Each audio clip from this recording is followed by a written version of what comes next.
Hi, good morning.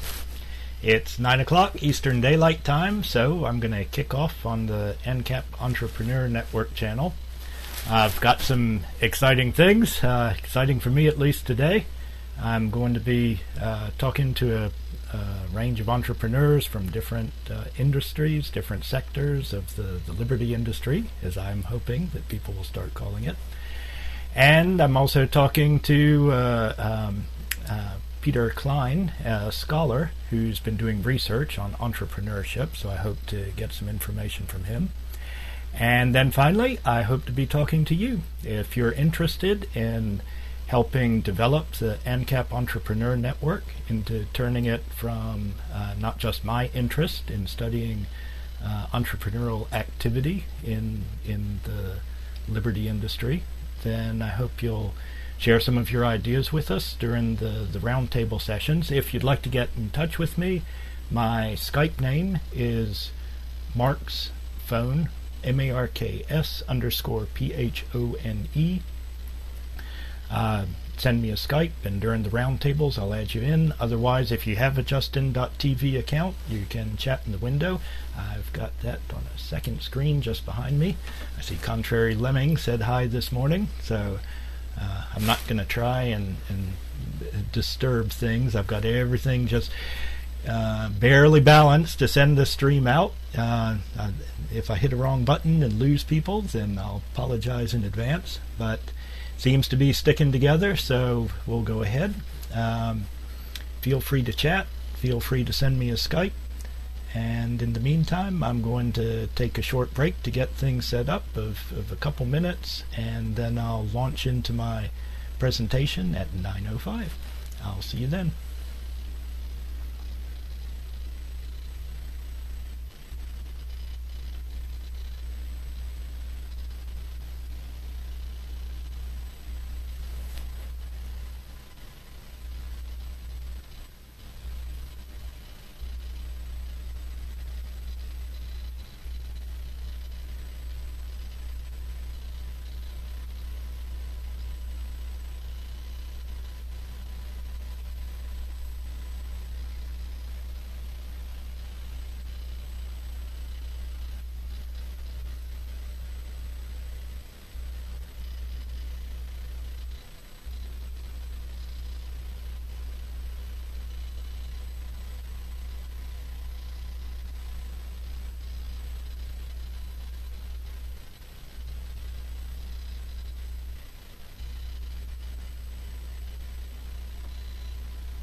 Hi, I'm going to start my presentation today with an introduction to the Ancap Entrepreneur Network.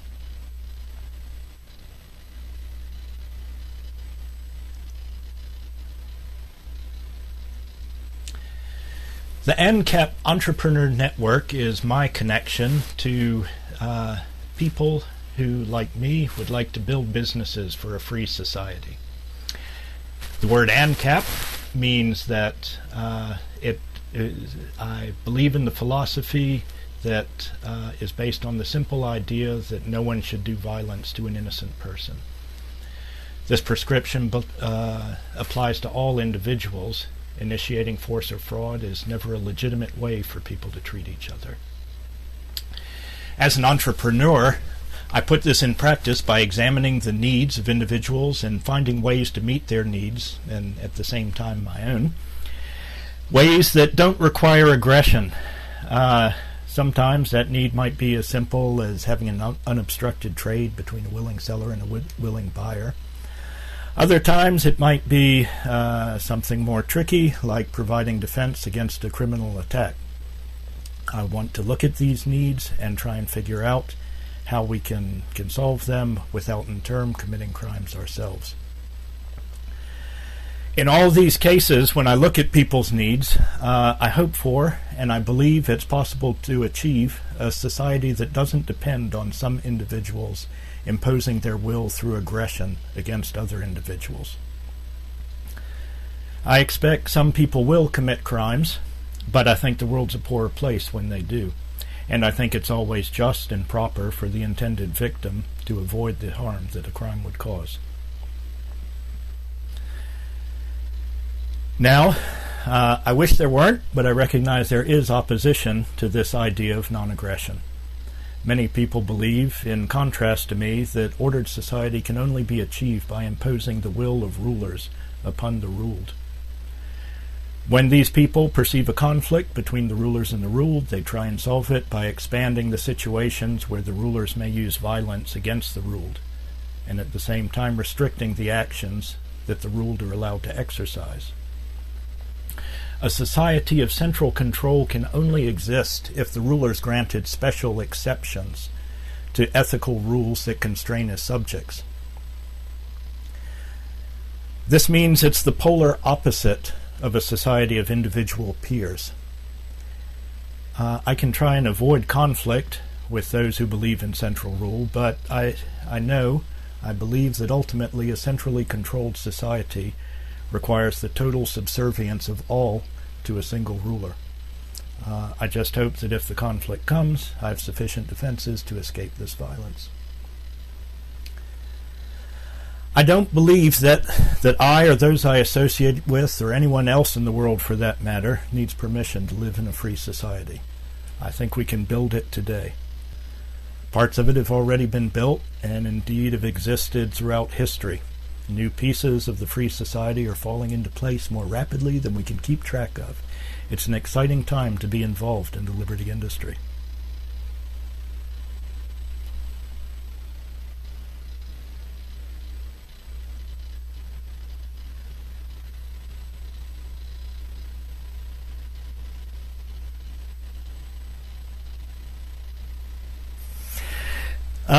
I'll introduce myself. My name's Mark Thomas. I grew up in Virginia and studied math, physics, philosophy as an undergraduate, went on to do some graduate school in Texas, quit after a year's worth of coursework and got involved in the oil industry, working for a company that provided mapping software to the oil industry. From there, I soon started doing technical support for them in London, and the pertinent part of that little bit of history is that it started me traveling. I traveled throughout Europe and ended up spending 15 years in South Africa. My children were born there. I was married there to a woman that grew up in Holland. And this meant I was exposed to lots of different countries, lots of different governments, different societies. Of course, growing up in America, I was exposed to the same things that most people were. Back in the 60s and 70s, as I was a child, there were 3 television stations.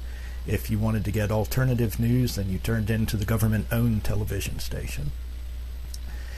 I ended up having to recite my Pledge of Allegiance every morning at school, and I was a good Boy Scout. I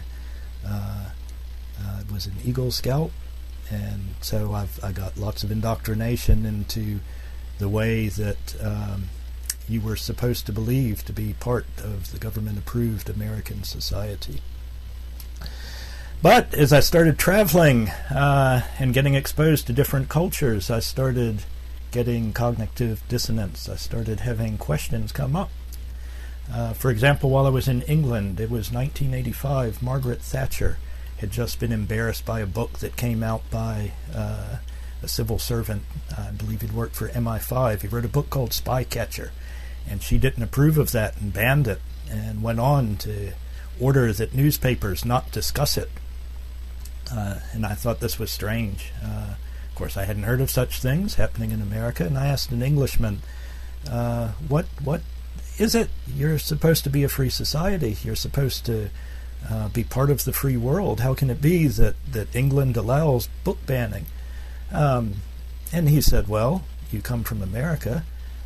In America, I hear that children have to recite a loyalty oath to the government every morning at school. How can you call yourself part of a free society? So the things that one culture would take for granted, the other would question. And the more I traveled, the more things got brought into question. The more questions I started asking, the more radical the answers started becoming. It was accelerated when I moved to South Africa. I moved there in 1988. It was still the age of apartheid. I wasn't sure what I was going to learn in South Africa, but I was sure I was going to learn something. I lived there for 15 years, and as I did, South Africa became 3 different countries. It went from the apartheid regime to the transitional period when Mandela came into power, and then finally back to the Mbeki years when really one-party rule was reestablished in the country. So that gave me a lot of experience in the transitions that societies make. About that time, I started reading around, found Ayn Rand, was impressed with Atlas Shrugged, but even more so with her nonfiction after that. The crystallization moment really came when I read Philosophy, Who Needs It, and Capitalism, the Unknown Ideal. It was the articles in there that really put me on the right track and convinced me that most of what I had to do to find out about the ideas of liberty and individualism weren't so much learning things, but they were unlearning things that I'd been taught. And the more things I unlearn, the more options become available, and the more I start to question, why are things so difficult? Why do we try to hurt each other? Why do we assume that people have to hurt each other to run society in an organized fashion? So that's led me to questions, and I hope to share some of them with you. Some of them I have answers for, some of them I'm still asking. So we will, maybe we can work together and try and find out.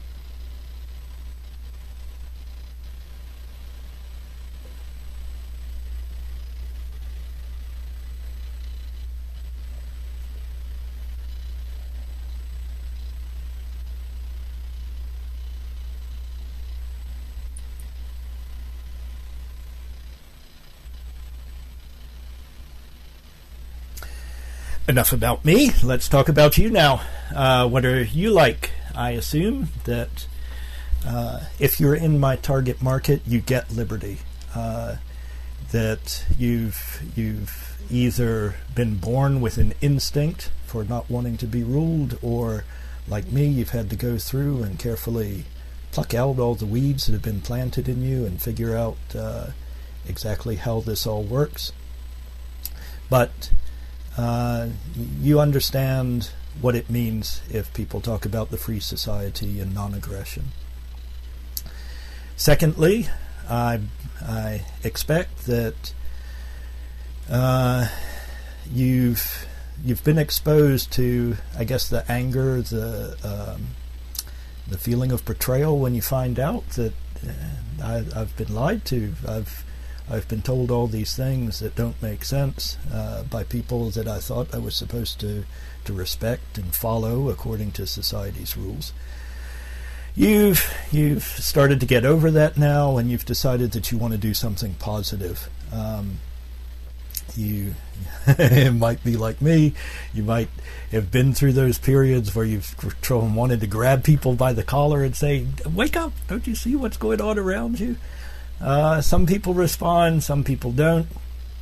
You've decided that you might do that in your social time, but when it comes to being productive in your life, you really want to take these ideas and try and move forward with them.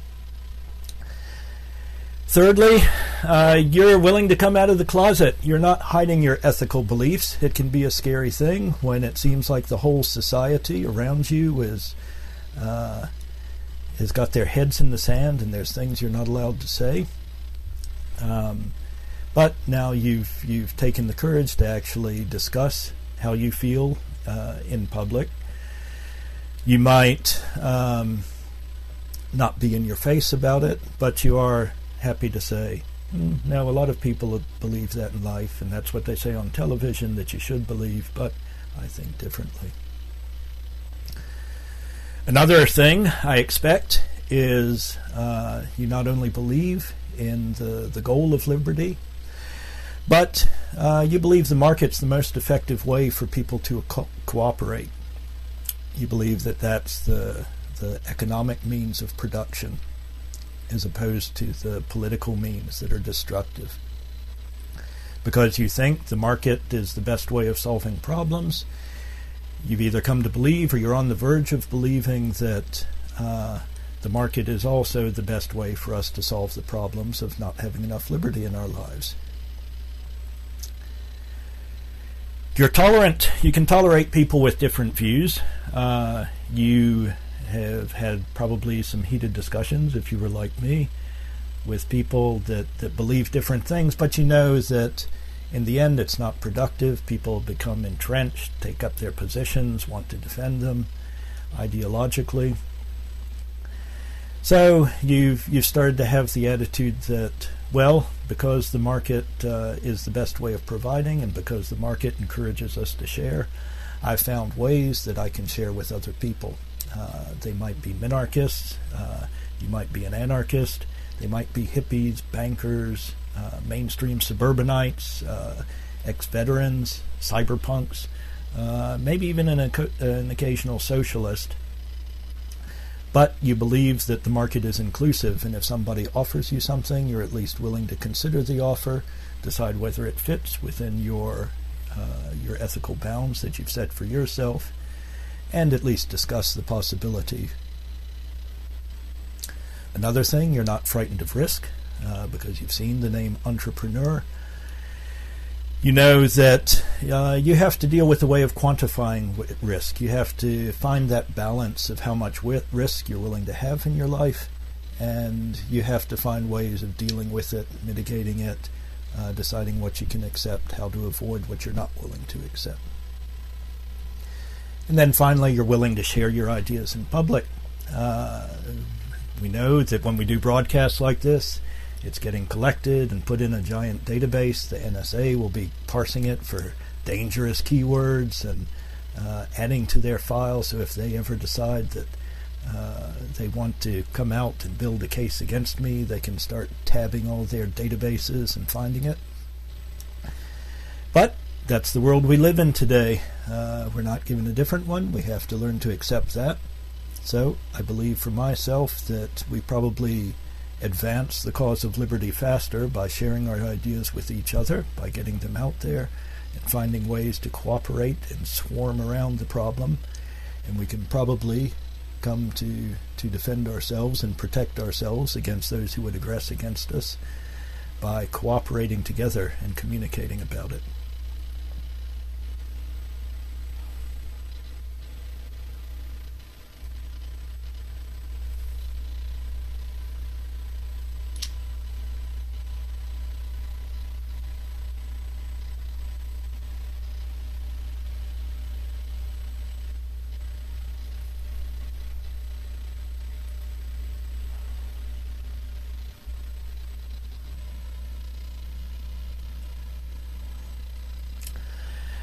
I'm going to go through some background ideas that led me up to the idea of the Ancap Entrepreneur Network.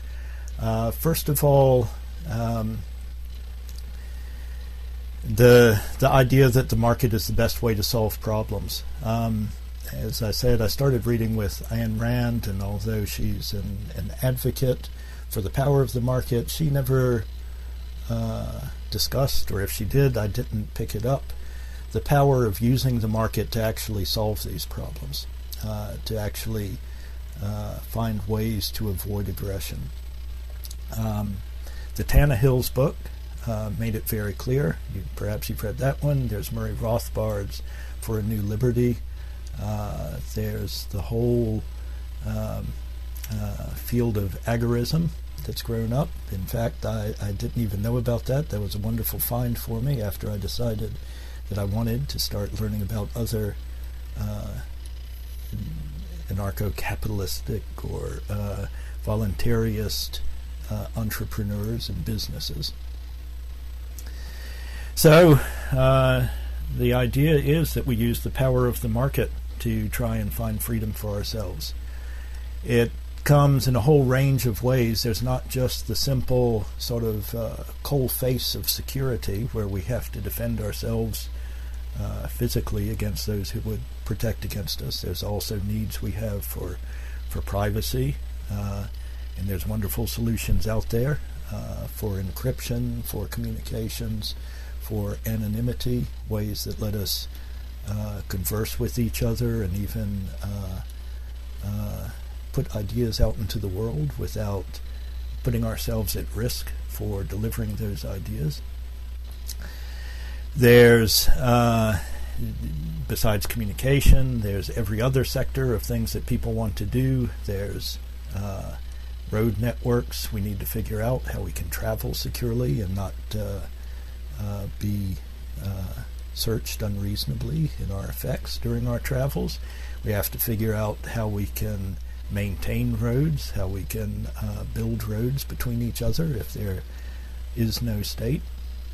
Sometimes this might be because we want to do it while the state still exists. Sometimes it might be because the state is doing such a poor job of it that we need to fill in behind them. Sometimes it might be that we have the happy circumstance of suddenly finding ourselves without any major monopolistic aggressor, and we have to start solving these problems directly. But overall, no matter what the problem is, our first line of attack before all others is to say, how can I solve this without violating anybody's needs? Another idea that I'd like to prepare a post on for the AncapEntrepreneur.net website. I haven't gotten to it yet, but I've thought about it a lot, is layers of legitimacy. In the backwards, upside-down world of statism, somehow everything they promote as a benefit of statism and everything they decry is a problem if you don't have statism seems to be the opposite of the way things actually are. In their world, legitimacy means that you are subservient to the ruler, that you do things that the ruler approves of. And in that world of legitimacy, they have different levels of subservience that you'll be measured by. If you're working for the state, what I expect is, I guess to cut to the chase, there's always this tension, as I spoke about before, between central command and individual liberty. As you have that tension, if there's a conflict between the two, the advocates of central control always try to bring more power to the center. Advocates of individual liberty always try and disperse that power to individuals to solve the problem. That means, and I picked this up from during reading Rothbard's History of the Early United States Conceived in Liberty, that means that it's not static to have a system that's halfway or another. There's a constant dynamic where the central authority tries to build and create more power until it finally collapses under its own weight. And individual power, once things start unraveling, they start unraveling in so many directions and in so many ways that the advocates of central authority can't keep track of it anymore. This tension makes it exciting. A lot of people in the liberty movement have talked about, understandably, how evil the state is, and how if you rely on the state, you share in that that moral evil, that if you depend on the state, if you accept their so-called gifts that they will trade to you to try and lure you into subservience, that you share in responsibility for the evil that central control can lead to. I believe that we should be mindful of that we should be aware of the dangers of cooperating with central authority. But also, I think that it's late in the game. every day when I wake up and look at the news, I'm surprised to hear that the state hasn't collapsed under its own weight already. I think that as we continue on forward, that although we would like to decry those who would cooperate with the state, I think there's going to be a natural separation between proponents of individual control and proponents of state control. But I think most of that division is going to come from the state. I think that the state is going to, in backwards talk, raise its standards about who is good enough to serve the ruler. I think that for more and more jobs, you'll have to get background checks. You'll have to be registered in government databases. I think that more and more people will say, I was never interested in getting a license before I could travel through the roads. I never registered with the DMV, and now suddenly the DMV records are necessary before you can get a job, before you can pay taxes and be part of the system. So I think from that point of view, it's important to remember that the market, the way that individuals interact with each other, that's a naturally inclusive format. The state is naturally exclusive. I think that as we see a separation between people that are allowed to interact with each other on a peer-to-peer basis and those that are allowed to interact with the central authority, I think that separation will come, but I think it'll be driven mostly by the state. Another important idea that I found useful, that led to me suddenly asking a lot more questions, is the idea of who controls the truth.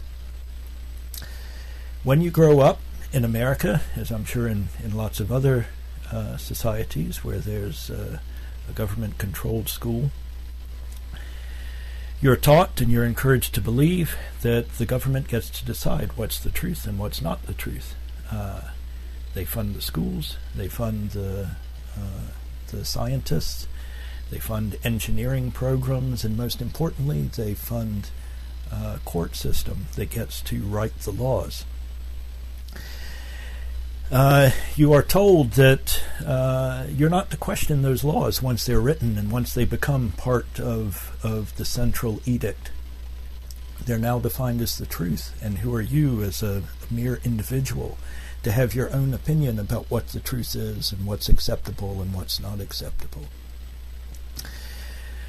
I don't have a complete answer for this that I think will satisfy everybody that might be in my target audience, especially objectivists. They don't like this idea that there might be some things that are subjective, some things that depend very much on your view as an individual.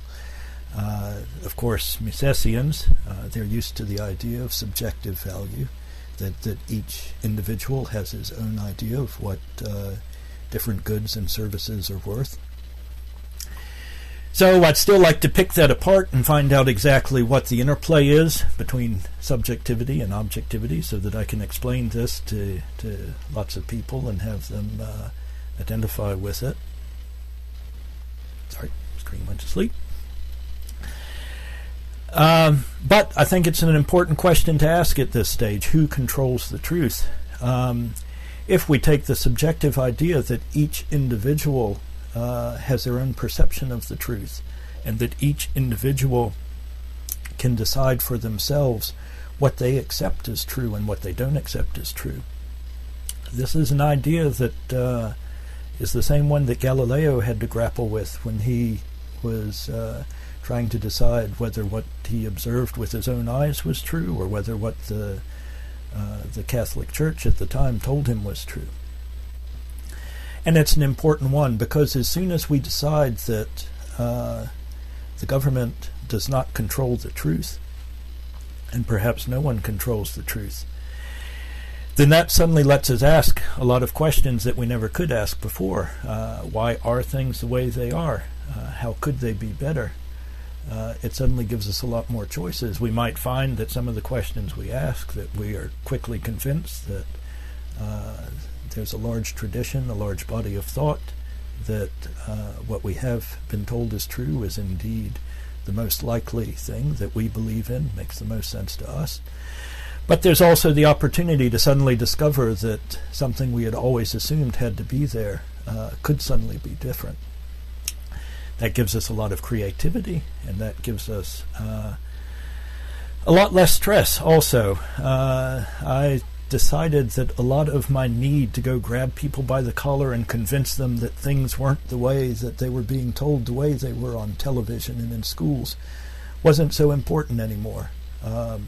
Yes, it's unfortunate. A lot of people believe that's true. Yes, that gets used against me. It reduces my market and increases the number of people that might attack me.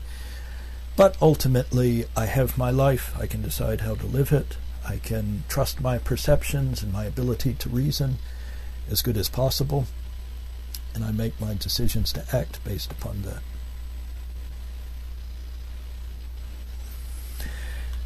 Another idea that I've been toying with differently, that, again, it's a question.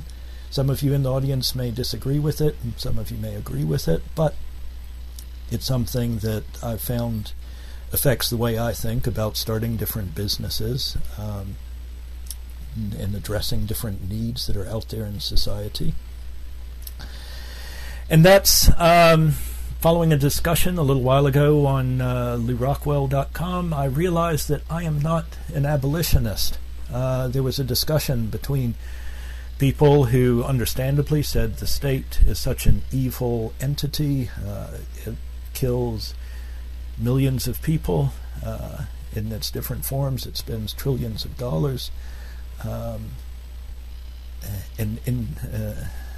An organization that's so evil must surely be abolished, must be wiped from the face of the earth, and we cannot rest until such has been achieved. I understand the evil that can come out of central control. Sometimes it breaks my heart when I think of the pain that it causes, but ultimately we don't need to destroy the state. All we need to do is defend ourselves against it. We can try and find ways to organize our life so that that harm that is done isn't done to us, and when we find that, we can assume that there are people out there in the market for our services that share those needs for security from attack by large organizations. And we can start finding ways to trade with them, to enrich ourselves, and to improve their lives because they choose to improve their lives by using our services. An advantage of this idea is that one of the issues I have with the state as a term is that it talks about one single state. And that's the end game for governments, for monopolies of force, for large coercive organizations. But often it's you won't be attacked from a single direction. You don't have to worry about assaults on your liberty or your person or your property from a single organization. Crime exists out there in many different forms, from the unorganized to organized crime to a state that tries to claim legitimacy for its organized acts of crime. If you decide that to destroy one of those organizations will suddenly make you free, you have to consider what might happen with all the other organizations that exist out there. You may be vulnerable to attack from them just because you have perhaps brought down one large empire in the Soviet Union. You have to worry about what about other empires that exist out there? What if they suddenly become strong and can attack me? Even if the next one falls, you have to worry after that. What if there's an organized crime gang that's trying to establish its legitimacy? Am I vulnerable to them? When you concentrate on the enemy and concentrate on the idea of destroying the enemy, you make yourself vulnerable because you make yourself a target for that enemy to attack you, to try and protect their empire. But also you become blind to other ways that you might be attacked. So I find it useful to consider not the idea that I have to go out there and figure out a way to remove one particular aggressor from the world, but that I need to figure out how to protect myself, and that other people probably share this need around the world to figure out how to protect themselves against acts of aggression. Again, that opens up all sorts of opportunities to consider new alternatives and look for new ways to solve these problems.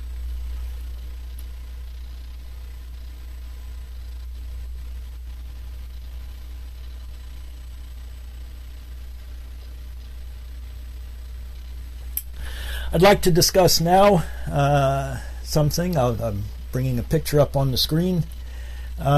Ways that we can use businesses, ways that we can use private companies that don't claim that legitimacy for having a monopoly on force. Let's consider a law firm A. And when I call it a law firm, I don't mean as in perhaps today's world that they study law as positively defined by a monopoly state.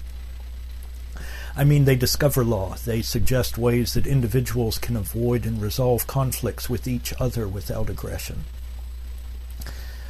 So we're looking at a way that we could organize our life without the state. We have law firm A. Law firm A, let's say, decides that it is legitimate, it is non-aggressive to create contracts between parties where they limit their liability for other parties. So let's say they produce a contract with limited liability, and let's assume on the other hand there's a competing law firm B. That law firm believes that such contracts, perhaps in subtle ways, but eventually can lead to acts of aggression, to rights violation, if we use the language of rights. So they only produce contracts that avoid that limited liability clause.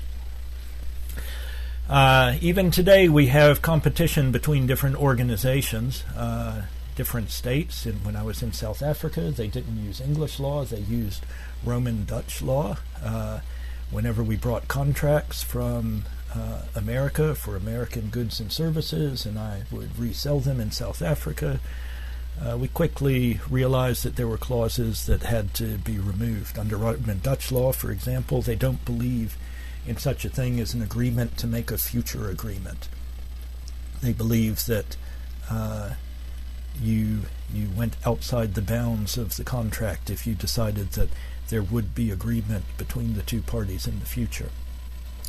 So even today we have this competition between different forms of law, but it tends to be protected by armies and claimed as the one true way of doing things. In our future free society, we imagine that there can be private companies that have these differences of opinion about the law. We might have, say, two parties that decide to contract with each other using this contract for limited liability. And perhaps they bring in as another party to the contract insurer C, who provides protection against damages that might occur to people outside the contract that aren't named in the contract. And perhaps there's terms for doing that. I don't particularly have an opinion at this stage whether such a thing is right or wrong. I just say that it exists as a possible difference of opinion that different law firms might have.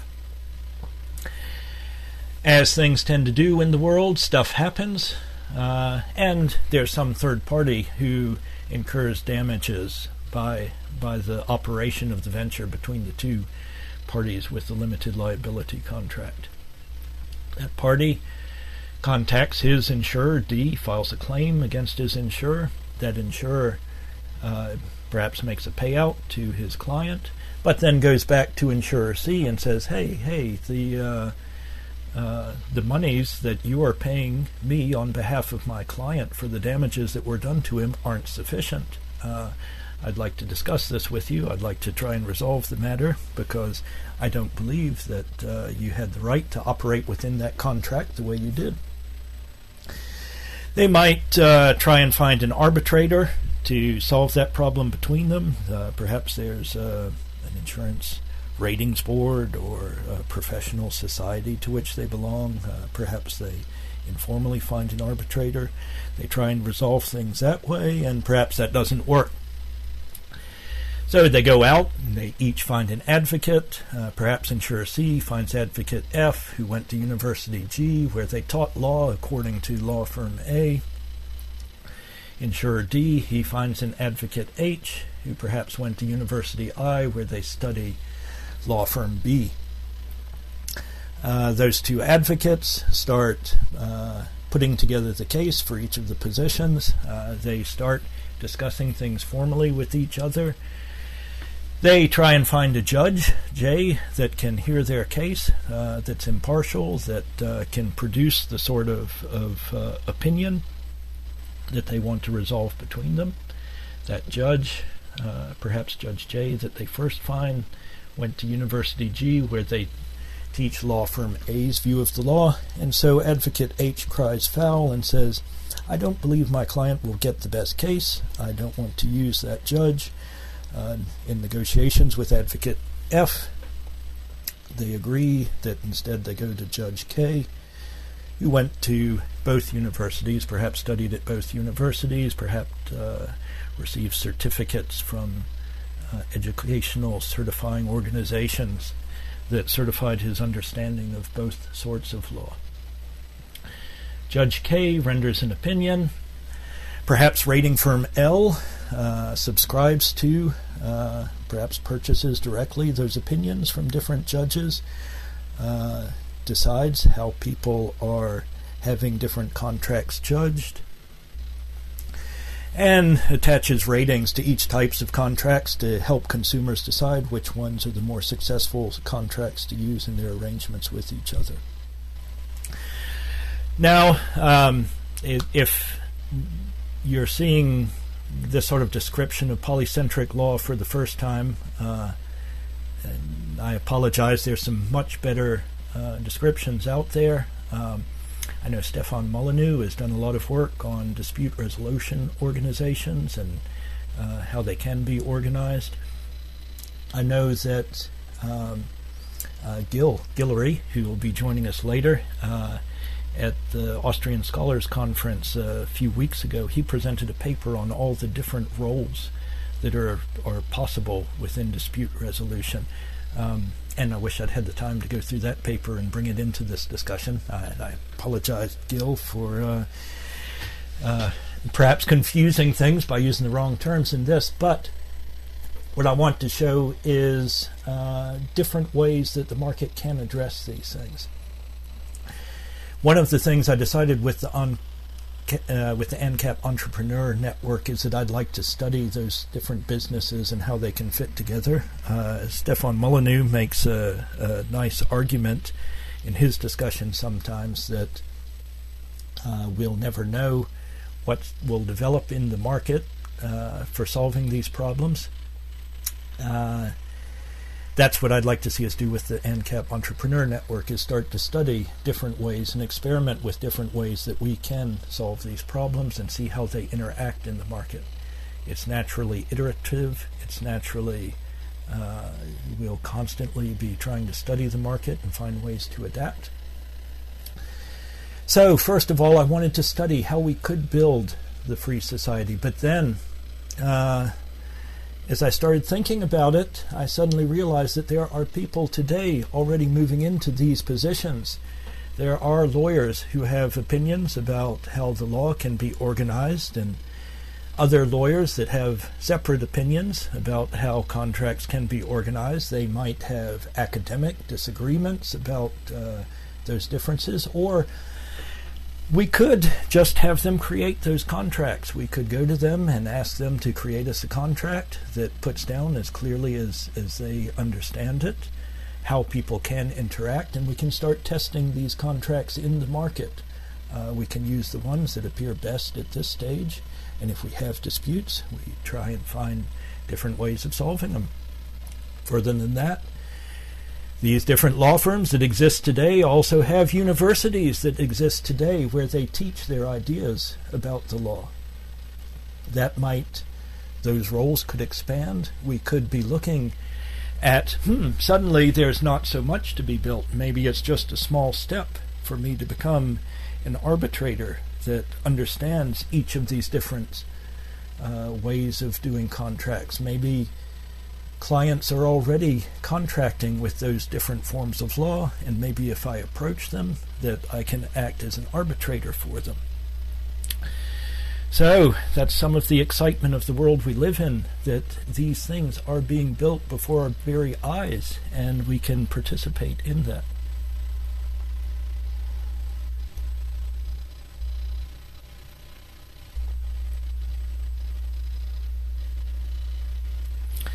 For the rest of today, and I will try and wrap this up quickly because I see we're short of time, but for the rest of today, there's a couple of things I want to talk about. First of all, tools.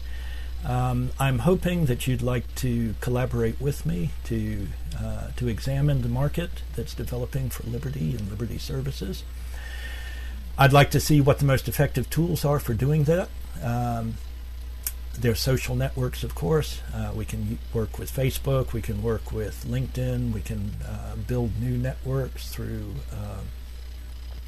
Ning or other toolkits out there. I'd like to discuss that during one of our roundtables today. I believe that's our first one just after lunch. Check the schedule to find out exactly.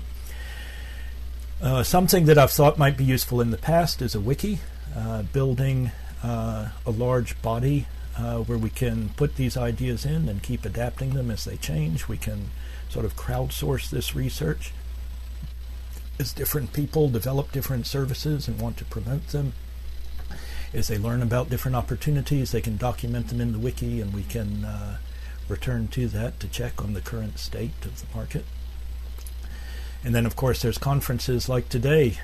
When I first saw George's plans for Agora.io, I latched onto it as this is an opportunity for me to take these ideas that I've been working on in my network of one that goes from me out to those things that look interesting to me, and the way to start finding other people that want to cooperate with me to build this.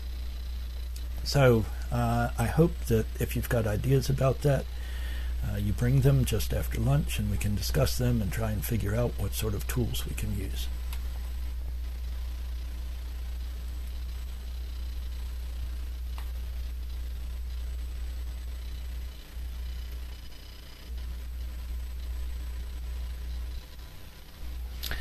The second thing I'd like to come out of today with, besides a plan for the tools we use, is the content, what sort of things we collaborate and discuss. We'll have to address issues such as how open information is and how closed it is in our discussions. Of course, a lot of people, as they're developing businesses, want to keep their ideas close to their chest, develop their ideas and not disclose them until they're ready to advertise them to the world. We'll have to figure out how we address those needs and how we take other needs that we have in businesses to promote our products and to look for services that will serve us. So I expect that we'll be able to use some of the natural tendencies to share our information, and hopefully we can do that through our network, so we can at the same time fill our needs to tell other people about our businesses and to learn about other things going on in the industry. Of course, we have the, added understanding that because one of our competitors might be the state, that we have competitors that have no compunction about kicking down your door in the middle of the night and carting you off to a cell somewhere, locking you in a cage. But, as I said before, I think we'll address those needs and those ways of talking as we start to look at how we fill people's needs for security and privacy. Also on content, there's some large markets out there that I'd like to address. There's Stefan Molyneux's Free Domain Radio. There's Patri Friedman's Seasteading Project. There's the Fund Mises Institute, who I'm basically drawing information from at this stage. We might establish connections with them to send more information back to them. There's the Liberty Radio Network I'd like to discuss at our last roundtable of today. Sort of how we put together a marketing plan, how we put together ideas for how we share content. Okay, I've run a few minutes late, so I'll close off here, but thank you for listening in. I hope you'll join us later today. We've got Peter Klein coming up in a few minutes. I'm going to sign off now and get in touch with Peter. He's at a hotel in New Orleans getting ready to go meet with Walter Block. So let me go bring him on the line. In the meantime, I'll remove my notes from the other screen. I'll go look at the chat history, try and address any questions I can. Otherwise, if you have questions, particularly questions about the tools and the sort of content we want to use within the Ancap Entrepreneur Network, I hope you'll bring them to the roundtable. And I hope you, like me, would like to build businesses for a free society. Thank you.